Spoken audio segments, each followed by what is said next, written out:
अस्सलाम वालेकुम वरहमतुल्लाहि वबरकातुहू।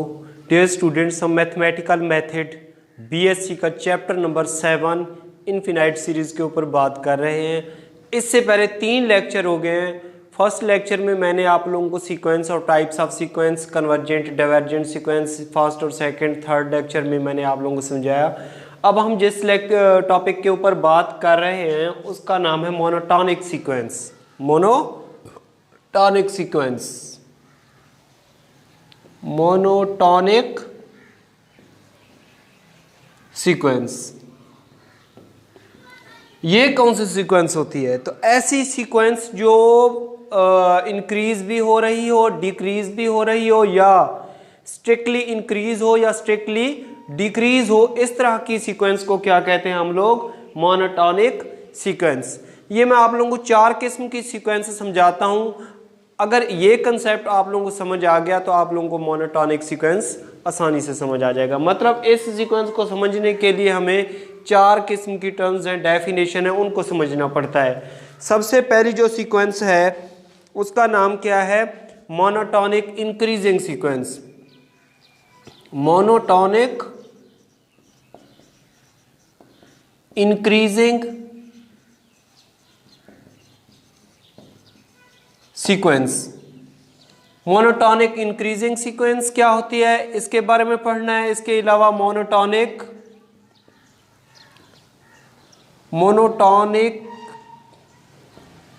Decreasing sequence, decreasing sequence.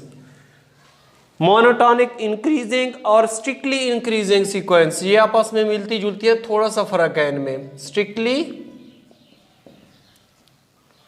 Increasing sequence, increasing sequence. इसी तरह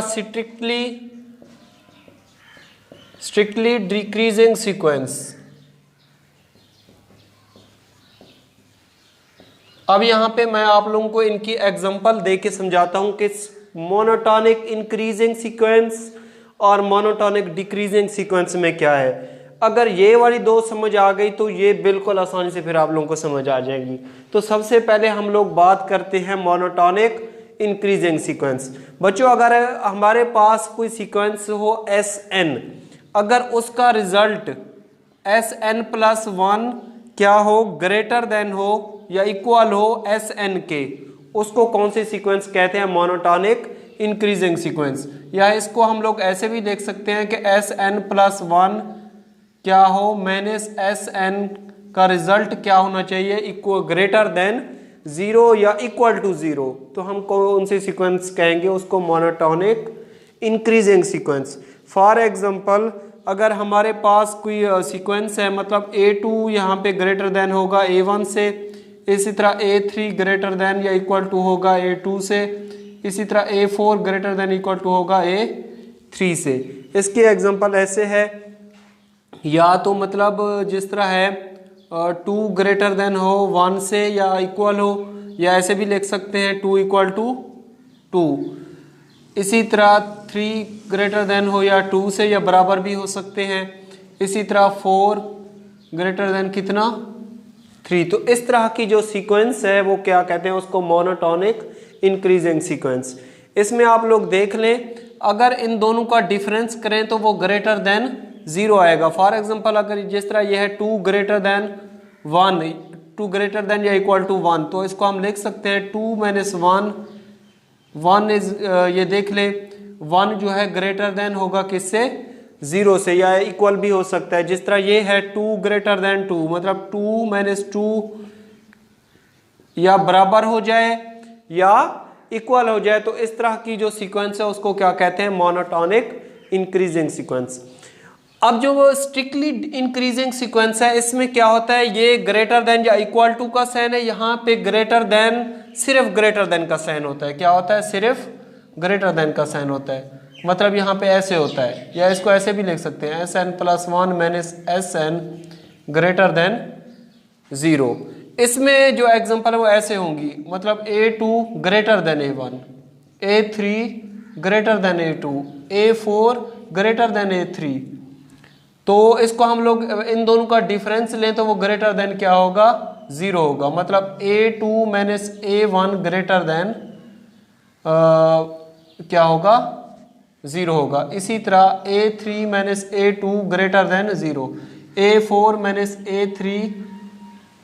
A3 ग्रेटर देन 0। अगर हमारे पास कोई सीक्वेंस है, मतलब जिस तरह ये है 2 ग्रेटर देन 1, तो हम कहेंगे 2 माइनस 1 ग्रेटर देन 0, मतलब 1, ये इसका रिजल्ट क्या आ जाएगा 1 ग्रेटर देन 0। इस तरह की जो सीक्वेंस होती है उसको क्या कहते हैं स्ट्रिक्टली इंक्रीजिंग सीक्वेंस। मतलब मोनोटोनिक इंक्रीजिंग सीक्वेंस और स्ट्रिक्टली इंक्रीजिंग सीक्वेंस में फर्क ये है कि यहाँ पे जो साइन होता है ग्रेटर देन या इक्वल टू का होता है, यहाँ पे क्या होता है ओनली ग्रेटर देन का होता है। अब हम बात कर रहे हैं monotonic decreasing sequence. Monotonic decreasing sequence कैसी होती है? ऐसी सीक्वेंस जिसमें अगर इस तरह का रिजल्ट हो Sn+1, यहाँ पे ग्रेटर देन या इक्वल टू था, यहाँ पे लेस देन या इक्वल टू Sn। मतलब ये कि यहाँ पे जो होता है रिजल्ट वो ऐसे होना चाहिए Sn+1 माइनस Sn वो क्या हो लेस देन इक्वल टू 0 हो। मतलब ये कि अगर यहाँ पे A1 लेस देन होना चाहिए A2 से, ऐसे होना चाहिए, या A2 A3 से, या A4 A3 से, ऐसे होना चाहिए। तो इसकी मिसाल ऐसे भी मैं दे सकता हूँ कि पहली मतलब जो टर्म है वो क्या होने चाहिए दूसरी से लेस देन होनी चाहिए। यहाँ पे मैं 2 लिख सकता हूँ, या ऐसे भी लिख सकते हैं और 2 3 लिख लें यहाँ पे ऐसे। तो इक्वल टू भी हो सकता है यहाँ पे। मोनोटोनिक जो डिक्रीजिंग सीक्वेंस है इसमें इक्वल टू की भी कंडीशन आ सकती है। अगर अब मैंने यहाँ पे क्या लिखा कि इन दोनों का जो डिफरेंस है अगर वो लें तो लेस देन इक्वल टू 0 हो, तो यहाँ पे जब डिफरेंस लेंगे वो नेगेटिव में नंबर आ जाएगा। मैंने 1 minus 2 less than equal to 0, मतलब -1 लेस देन 0। अब देख लें ये क्या आ गया 0 से लेस देन आ गया।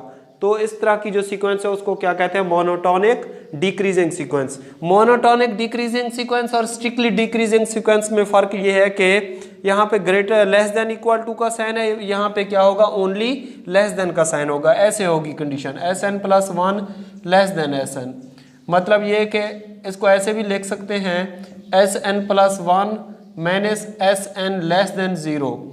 तो यहाँ पे जो टर्म्स होंगी उनका ऐसे रिलेशन होगा A less than A2, A2 less than A1, इसी तरह A1 less than A2, A2 less than A3। तो इसको क्या कौन सी सीक्वेंस कहते हैं? Strictly decreasing sequence. तो ये बच्चों ये इस तरह की जो सीक्वेंस होती है उनको क्या कहते हैं हम लोग मोनोटोनिक सीक्वेंस कहते हैं।